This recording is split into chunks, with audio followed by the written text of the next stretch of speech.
ඇල්ඩෝස්ටරෝන් hormone එක කොහොමද බලපාන්නේ කියලා. ඇල්ඩෝස්ටරෝන් හෝමෝන් එක ඇත්තටම ගොතින් භාවිතා වෙන්නේ රුධිරයේ දැන් ADH හෝමෝන් එක භාවිතා වන රුධිරයේ ආශ්‍රිත පීඩනය මේ යථා තත්ත්වයට ගන්න. ආශ්‍රිත පීඩනය ආමනය කරන්න තමයි ADH හෝමෝන් එක. ප්‍රතිමෞක්තල් හෝමෝන් එක භාවිතා වෙන්නේ. ඇල්ඩෝස්ටරෝන් භාවිතා රුධිරයේ පීඩනය. ආශ්‍රිත පීඩනය නෙමෙයි. රුධිර පීඩනය නැත්නම් පරිමාව යාමනය කරන්න. අපි හිතමුකෝ මොකක් හරි විජලනය එහෙම නැත්නම් රුධිර වහනයක් වෙලා එකපාරට රුධිර පීඩනය අඩු වෙනවායි කියලා. අපි වචන වලින් එමු. එහෙනම් ඔව්නේ හරි. රුධිර පීඩනය නැත්නම් රුධිර පරිමාව. මේ ඔයාලා රචනා ප්‍රශ්න ලියද්දී මේ සංකේත භාවිත කරන්න එපා. මතක තියාගන්න භාවිත කරලා කවන්නේ නැහැ. රචනා ප්‍රශ්න පාවිච්චි කරන්න ලකුණු හම්බෙන්නේ නැහැ. රුධිර පීඩනය නැත්නම් පරිමාව අඩු වෙනවා. හරිද? රුධිර පීඩනය පරිමාවය අඩු වෙනවා. අපි දන්නවා රුධිරය ගමන් කරනවා වුක්කයේ තියෙන වුක්කාණුවේ තියෙනවා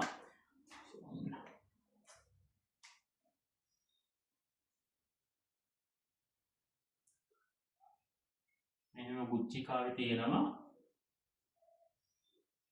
ගුච්චිකාව තියෙනවා. මේ බ්‍රෝමන් ප්‍රාවරයේ තියෙනවා මේ ගුච්චිකාව. මේ තියෙන මේ ධමනි වලින් රුධිරය ගමන් කරනවා. නේද? ඔවුන් ගමන් කරනකොට මේ වුකාණුවේ තියෙන සංවේදක වලින් අඳුන ගන්නවා රුධිර පීඩනය අඩු වෙලා තියෙන්නේ කියලා. ඒ රුධිර පීඩනය අඩු වෙලා තියෙන කියලා අඳුන ගන්නවා. අපි යමුකෝ. වුක්කවල තියෙන සංවේදක වුක්කාණු වල තියෙන සංවේදක මගින් රුධිර පීඩනය අඩු බව හඳුනා ගන්නවා. රුධිර පීඩනය අඩු බව හඳුනා ගන්නවා. එහෙම හඳුනාගත්තට පස්සේ වුක්ක වලින් ශ්‍රාවය කරන එන්සයිම් එක රිනින් කියන එන්සයිම් එක ශ්‍රාවය කරනවා. කවුද ශ්‍රාවය කරන්නේ?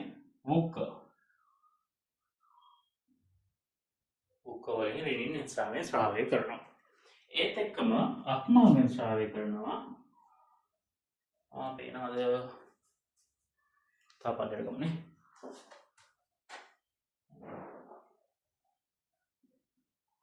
අක්මාවෙන් ශ්‍රාවය කරනවා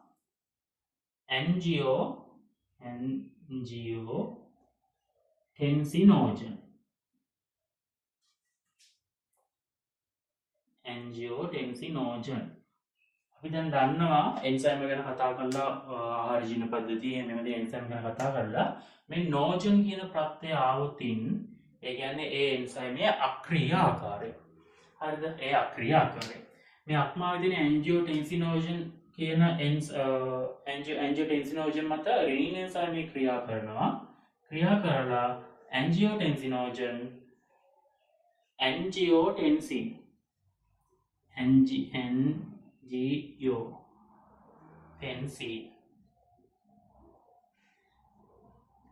එක බවට පත් කරනවා.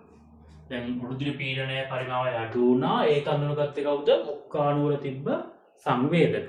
රුධිර පීඩනය අඩු බව අඳුනගත්තා. එතකොට වුක්කාණුවෙන් ශ්‍රාවය කරා රිනින් එන්සයිම්. ඒ රිනින් එන්සයිම් ශ්‍රාවය කරන අතරතුරම අක්මාවෙන් ශ්‍රාවය කරා ඇන්ජියෝටෙන්සිනෝජන්. නේද? ඇන්ජියෝටෙන්සිනෝජන් ශ්‍රාවය කරා. රිනින් ගිහිලා ක්‍රියාත්මක වෙනවා ඇන්ජියෝටෙන්සිනෝජන් මත. ක්‍රියාත්මක වෙලා ඇන්ජියෝටෙන්සිනෝජන් ඇන්ජියෝටෙන්සින් 1 බවට පත් වෙනවා. හරිද? මේ ඇන්ජියෝටෙන්සින් 1 ඇන්ජියෝටෙන්සින් පරිවර්තක එන්සයිමය.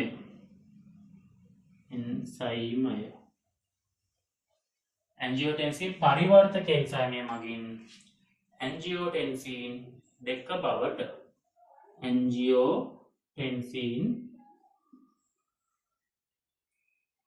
2 බවට පත් කරනවා. ඇන්ජියෝටෙන්සින් 1 ඇන්ජියෝටෙන්සින් පරිවර්තක එන්සයිමය මගින් මොකක් බවට පරිවර්තනය කරන්නේ? ඇන්ජියෝටෙන්සින් 2 බවට. මෙන්න මේ ඇන්ජියෝටෙන්සින් 2 වැඩ දෙකක් කරනවා. එකක් තමයි දමනිකා මත ක්‍රියාත්මක වෙනවා මෙයා. හරිද? දමනිකා මත ක්‍රියාත්මක වෙලා දමනිකා සංකෝචනය කරනවා. සංකෝචනය නෙමෙයි සංකෝචනය. ඔය දෙකේ වෙනස දන්නව නේද? දැන් මෙහෙම මසල් ෆයිබර්ස් මොකද මාංශ පේශී තියෙනවානේ. ওই මාංශ පේශී වල දිග අඩු වෙන එක. මාංශ පේශී වල දිග අඩු වෙන එක තමයි සංකෝචනය කියන්නේ. සංකෝචනය කියන්නේ මේ මාංශ පේශීක දිග අඩු වෙන එක. දැන් රුධිර නාලයක් වගේ මෙහෙම තියෙන එකක ඔබ රුධිර නාලයේ තියෙන රුධිර නාල බිත්තිය මේ රුධිර නාලයේ විස්කම්බය තියෙනවනේ. මෙන්න මේ විස්කම්බය. ඔය විස්කම්බය අඩු වෙන එකට තමයි කියන්නේ සංකෝචනය කියලා. ඒ විස්කම්බය අඩු වෙද්දී මේ ආරය වෙනස් වෙන්නේ මේ පිටත විස්කම්බය වෙනස් වෙන්න බෑ. එහෙම වෙනස් වෙන්නේ නැහැ නේ. ඇතුළත එක තමයි වෙනස් වෙන්නේ. ඔන්න ඔය විදියට. මෙන්න මේ විස්කම්බය අඩු වෙන එකට තමයි සංකෝචනය කියන්නේ. එහෙනම් විස්කම්බය අඩු වුණාම ඔයාලා දන්නවා රුධිර ඇතුළේ තියෙන රුධිරේ පීඩනය වැඩි වෙනවා. දමනිකා සංකෝචනය කරලා රුධිරයේ පීඩනය වැඩි කරනවා. කොහෙද අපි ලියන්නේ?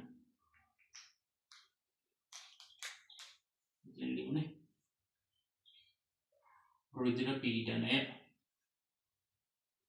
සාමාන්‍ය කරනවා. තාවකාලිකව වැඩි කරලා ගන්නවා. දමනිකා සංකෝචනය කරලා. ඒක වැඩක්. හරිද? ඇන්ජියෝටෙන්සින් කරන ඊළඟ වැඩේ තමයි මෙයා ගිහිල්ලා ක්‍රියාත්මක වෙනවා අධිවෘක්ක ග්‍රන්ථිය මත. ඇන්ජියෝටෙන්සින් දෙක ගිහිල්ලා අධිවෘක්ක ග්‍රන්ථිය මත ක්‍රියාත්මක වෙලා අධිවෘක්ක ග්‍රන්ථියෙන් අධිවෘක්ක බාහිකයෙන් ඇල්ඩෙස්ටරෝන්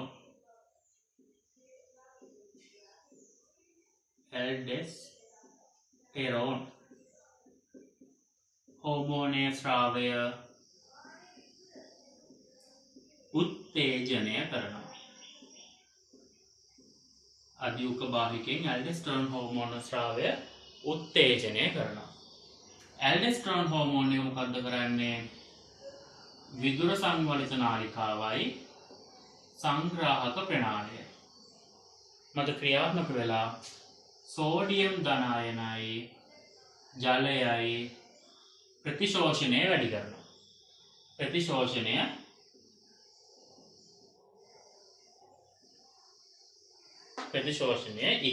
ඉහළ නම්වනවා. එතකොට සෝඩියම් ධනායනයි ජලයේ ප්‍රතිශෝෂණය වැඩි වෙන හින්දා රුධිරයේ පරිමාව වැඩි වෙලා රුධිර පීඩනය සාමාන්‍ය වෙනවා. අය පාරක් බලමු පොඩ්ඩක් මුලින්ම. මොකක් හරි හේතුවක් නැත්නම් අපි රුධිර වාහනයක් කියලා රුධිර වාහනයේ හින්දා රුධිර පීඩනය රුධිර පරිමාව එකපාරට අඩු වෙනවා. එහෙම අඩු වුණාට පස්සේ ඒ රුධිරයේ වුක්කාණු තුලින් යනකොට ඒ රුධිරයේ පීඩනය අඩු කියලා වුක්කාණු වල තියෙන සංවේදක වලින් හඳුනා ගන්නවා. හරිද? රුධිර පීඩනය අඩුයි කියලා. එහෙම හඳුනාගත්තට පස්සේ වුක්කයෙන් රිනින් කියන එන්සයිමය ස්‍රාවය කරනවා. රිනින් එන්සයිමය ස්‍රාවය කරන අතරතුරදීම අප්මාවෙන් ස්‍රාවය කරනවා ඇන්ජියෝටෙන්සිනෝජන් කියන එන්සයිම්. මේ ඇන්ජියෝටෙන්සිනෝජන් කියන්නේ මේකේ ක්‍රියාකාරය. ඒක නිසා මේ රිනින් වලින් කරන්නේ ඇන්ජියෝටෙන්සිනෝජන් වල සක්‍රියාකාරය බවට පරිවර්තනය කරන එක. හරිද?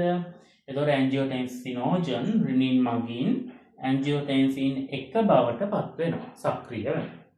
එතකොට ඇන්ජියෝටෙන්සින් පරිවර්තක එන්සයිම් මගින් ඇන්ජියෝටෙන්සින් 1 ඇන්ජියෝටෙන්සින් 2 බවට පත් කරනවා. මේ ඇන්ජියෝටෙන්සින් 2 වැඩ දෙකක් කරනවා.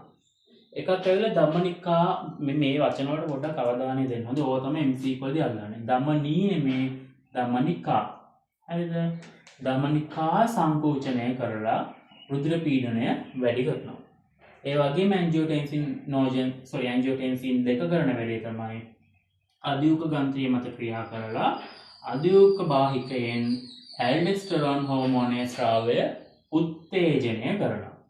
ඇල්ඩෙස්ටරෝන් ගිහිල්ලා මේක ඔයාලා දන්නවනේ විදුර සංවර්ධන නාලිකාවේ සංග්‍රාහක ප්‍රණාලයේ සෝඩියම් ප්‍රතිශෝෂණයයි ජලය ප්‍රතිශෝෂණය වැඩි කරනවා.